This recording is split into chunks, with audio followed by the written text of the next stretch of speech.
Hola, ¿qué tal? ¿Cómo están? Mi nombre es Tomás Esteban Bello Ortiz del programa de Comunicación Social y Periodismo y hoy les hablaré sobre la Escuela de la Comunicación Latinoamericana. Pero antes de iniciar les haré una pequeña introducción sobre los temas a tratar en este video. Iniciaremos con una pequeña introducción sobre la Escuela Latinoamericana.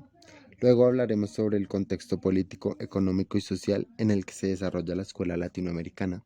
Les hablaré sobre los teóricos planteando un mapa sobre la distribución de estos mismos en América Latina. Hablaremos y nos centraremos un poco más en algunos teóricos más importantes en cuanto a esta escuela. Y por último, les daré una pequeña introducción sobre la escuela de Frankfurt. Sin más preámbulos, iniciemos. Iniciemos hablando de la escuela latinoamericana.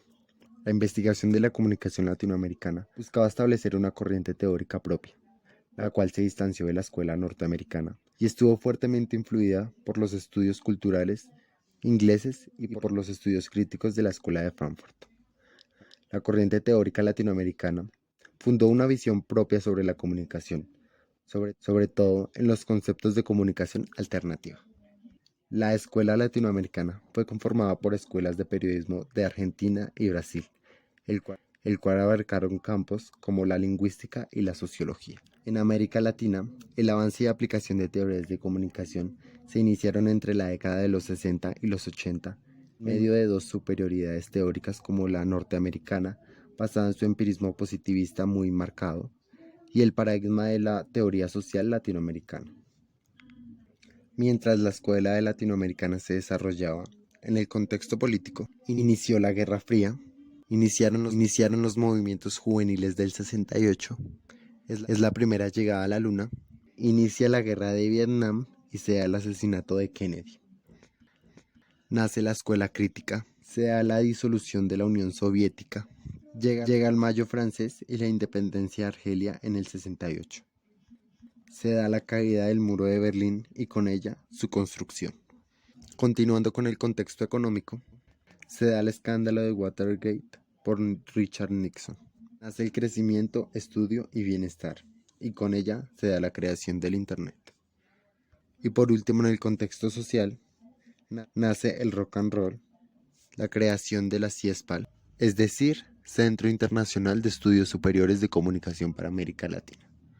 Nacen las Panteras Negras, el Che Guevara y la Nueva Izquierda.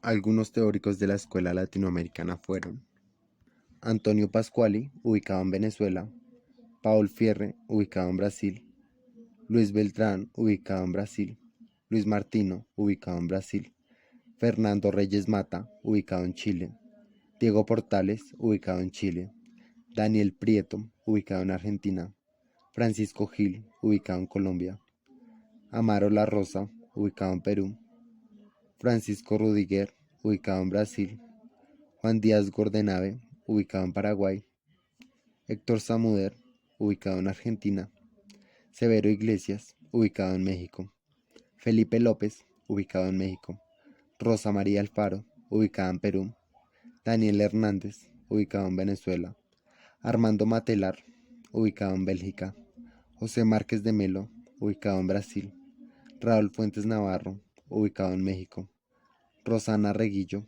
ubicada en México, Eduardo Vícer, ubicado en Argentina, Enrique Sánchez, ubicado en México, Marta Lizo, ubicada en México, Mario Caplún, ubicado en Argentina, Ramiro Beltrán, ubicado en Bolivia, Néstor García Canclini, ubicado en Argentina, Jesús Martín Barbero, ubicado en España. Pero los teóricos más importantes fueron Antonio Pasquali, el cual es el hilo conductor de su pensamiento en la ética de la comunicación o la dimensión moral del comunicar, como él prefería llamarla. Pasquale advirtió siempre sobre la necesidad diferencial, conceptual y práctica entre comunicaciones y medios de comunicación. Paul Fierre, que se centraba en la educación liberadora y la oposición a la educación bancaria basada en el diálogo democrático, participativo y liberador. Modelo de transformación de las personas, fundamentador en en la toma de conciencias, alfabetización hacia la transformación social, el conocimiento a través de reflexiones, la comunicación es horizontal y bidireccional.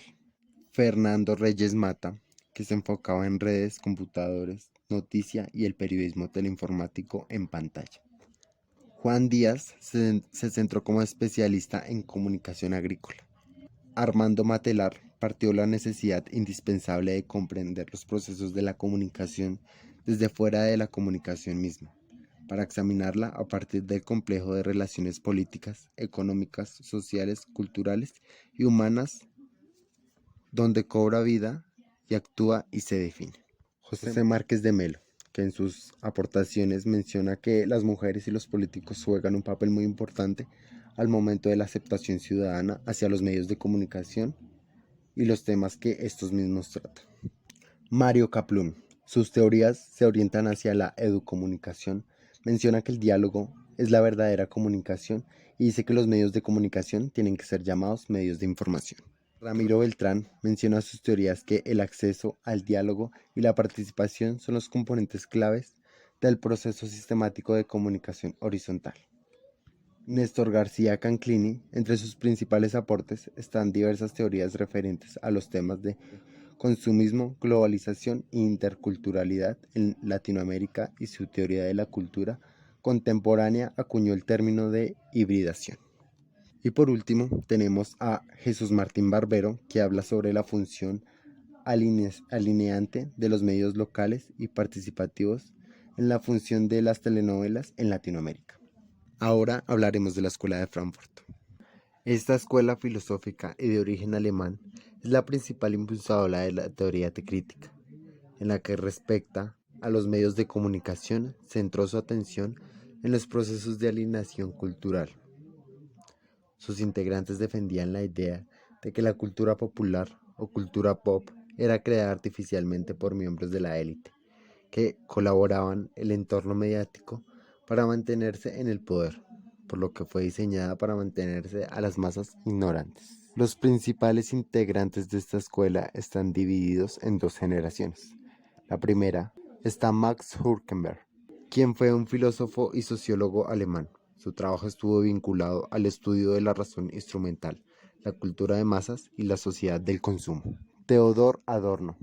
Una de las grandes preocupaciones de él fue la expansión de los medios de comunicación y cómo estos influyeron en la sociedad. Herbert Marcuse fue un filósofo y sociólogo y realizó una crítica a la que denominó como sociedad unidimensional, es decir, aquella que ha logrado diluir toda cultura.